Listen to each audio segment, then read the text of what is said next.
झालावाड़ परिवार से 7 school going बच्चे हमसे भगवान ने छीन लिए।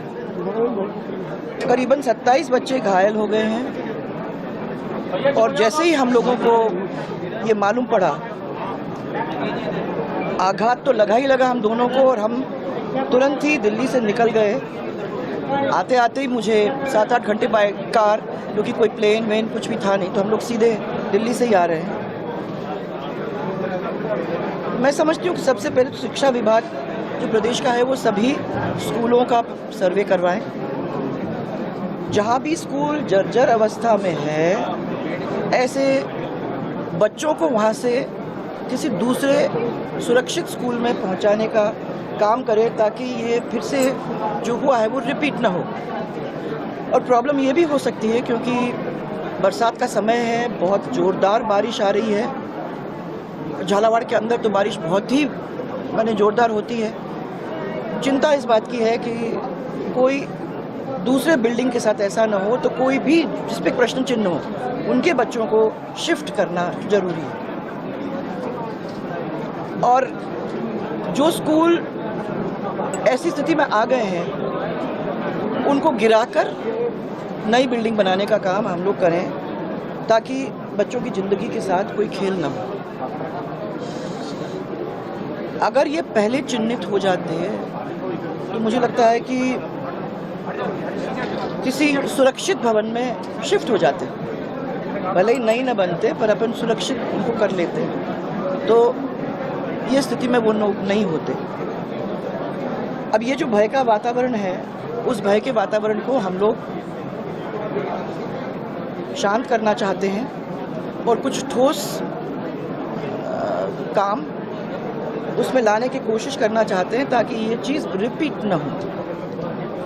जो भी मांगे हैं हम लोगों के सामने अभी आई हैं, मैं कुछ देखूंगी, क्योंकि डायरेक्टली आ रही हूँ तो मेरे पास अभी ना किसी से बातचीत हो सकी है और ना मैं कुछ कागज़ों को देख पाई हूँ। तो सबसे पहले तो उन चीज़ों को मैं देखना चाहूँगी, समझने की कोशिश करना चाहूँगी और निस्तारण करने का प्रयास सरकार के साथ में करने की कोशिश करूँगी। यथासंभव जैसे हम लोग कर सकते हैं वो करने की कोशिश हम करेंगे। सबसे मेरी हाथ जोड़ के इतनी प्रार्थना है कि ये एक बहुत ही दुखद घटना हमारे झालावाड़ परिवार का हुआ है। झालावाड़ परिवार इसकी वजह से शोक में है।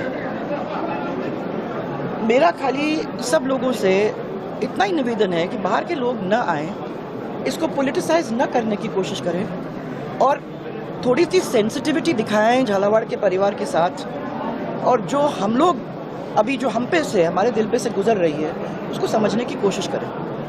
पॉलिटिक्स के लिए बहुत समय है और मैं दिवंगत आत्माओं के शांति और जो शोक में डूबे हुए परिवार हैं उनको दुख सहन करने की शक्ति ईश्वर प्रदान करे, ये हम दोनों की तरफ से भगवान से प्रार्थना है। और मैं धन्यवाद देना चाहती हूँ हमारे सब डॉक्टर्स को, जिन्होंने इतनी अच्छी तरह से लोगों को संभालने की कोशिश की है। और मैं धन्यवाद देना चाहती हूँ हमारे कार्यकर्ताओं को, जिन्होंने इमीडिएटली इस परिसर के अंदर भी और सब दूर मदद करने की कोशिश में कोई कमी नहीं छोड़ी। और मैं हमारे पूरे जिला प्रशासन को, सब लोगों ने मेहनत करने में कोई कमी छोड़ी नहीं है, लगे हुए हैं। सुबह से जब से मैं निकली हूँ तब से बातचीत मेरी हो रही है, कोई कहीं है कोई कहीं है, सब लोग लगे हुए हैं। और मुझे विश्वास है कि जो जिस तरीके से इस परिवार ने दिखाया कि छोटे से छोटा व्यक्ति वो हमारा है, और उसके लिए हमको किसी से बात करनी पड़ी या किसी से बात करना पड़ेगा या कुछ करना पड़ेगा, जो उनकी बातों को समझाने की कोशिश करनी होगी, वो ये पूरा परिवार उनके पीछे खड़ा है। और मैं आप सबको विश्वास दिलाना चाहूँगी कि जितना संभव हो सकेगा उसमें हम लोग कभी नहीं